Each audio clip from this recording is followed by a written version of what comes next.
السلام علیکم، میرا نام طاہر علی ہے اور میرے یوٹیوب چینل کا نام اردو سانگ زبان ہے، اور میں اس چینل پہ اردو تشریحات اپلوڈ کرتا ہوں، اور میرے چینل کو سبسکرائب کرنا نہ بھولیے گا۔ بسم اللہ الرحمن الرحیم۔ السلام علیکم ڈیئر اسٹوڈنٹس، امید ہے آپ لوگ ٹھیک ہوں گے اور آپ لوگوں کی زندگی خوشیوں کے ساتھ گزری ہوگی۔ تو آپ لوگوں کے لیے چلتا ہوں شے نمبر 5 کی تشریح کی طرف۔ شے نمبر 5 کیا ہے؟ شے نمبر 5 یہی ہے کہ غلامی کے دھوئے اڑنے لگے بہروپیے کام پہ، فضاؤں میں جو گونجا نالہ شب گیری آزادی۔ یہ شعر نمبر 5 ہے، 1 2 3 4 اینڈ یہ 5۔ تو یہ شعر کیا ہے؟ شعر نمبر 5 میں غلامی کے دھوئے اڑنے کے معنی ہے برباد ہونا، ختم ہو جانا یا ختم ہونا۔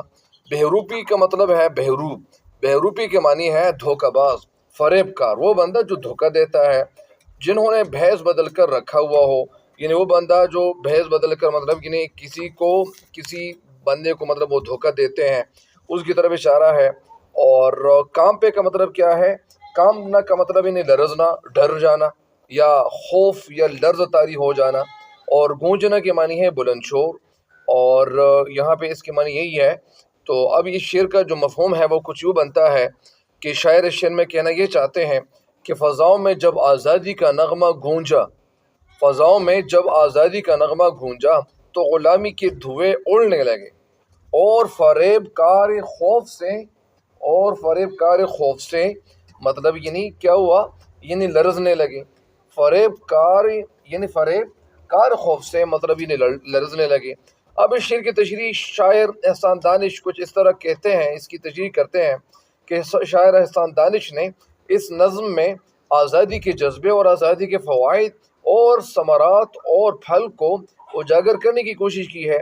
بر صغیر کے مسلمانوں نے انگریزوں اور ہندوؤں سے آزادی اس لیے حاصل کی تھی کہ انہیں ایک ایسا ملک یعنی مہیا ہو جائے، ایک ایسا ملک ان کے ہاتھ میں آ جائے، ایک ایسا ملک اس کو مل جائے جس میں انہیں معاشی، سماجی، معاشرتی اور سیاسی حوالے سے آزادی میسر اور ترقی کے مواقع میسر آ سکے، یعنی یہ ساری کی ساری یہ آزادی ان کو مل سکے۔ انہیں تقریر اور تحریر اور اظہار رائے کی مکمل آزادی ہو، جو انگریزی اقتدار میں ممکن نہ تھی۔ لیکن بدقسمتی سے انگریزوں سے آزادی کے بعد بھی یعنی ملک عزیز میں عوام الناس کو تحریر یا تقریر و تحریر اور اظہار رائے کی مکمل آزادی یعنی میسر نہ آ سکی، یعنی ابھی تک ان کو تقریر اور تحریر میں یعنی مکمل آزادی مل نہیں سکی۔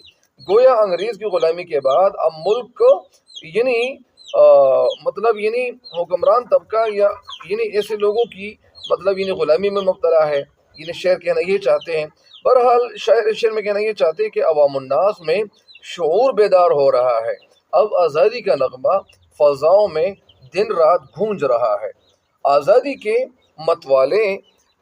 متوالے یعنی جو آزادی کے جو متوالے ہیں، جو آزادی حاصل کرنے کے حوالے سے سوچ رہے ہیں، آزادی کے متوالے آزادی کے حصول کے لیے دن رات یا رات دن نعرے لگاتے ہیں۔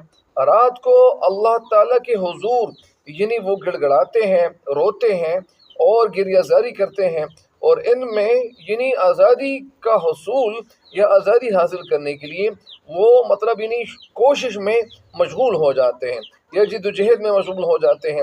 چنانچہ اب غلامی کی زنجیریں ٹوٹنے کا وقت آ گیا ہے، اب غلامی کے دھوئیں اڑنے لگے ہیں، غلامی اب ختم ہونے کو ہے، وہ اپنی آخری سانس سے لے رہی ہے۔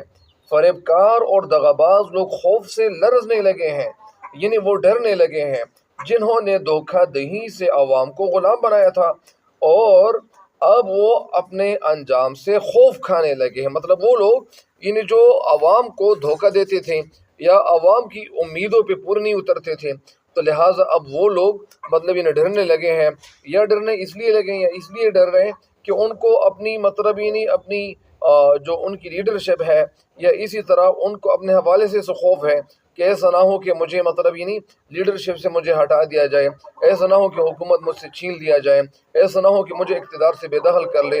تو اس لیے شعر کا مطلب یہی ہے، اور اس شعر کے حوالے سے جو شعر ہے وہ بڑا خوبصورت شعر ہے۔ اس شعر کی مکمل اس کی تشریح ہو جائے گی۔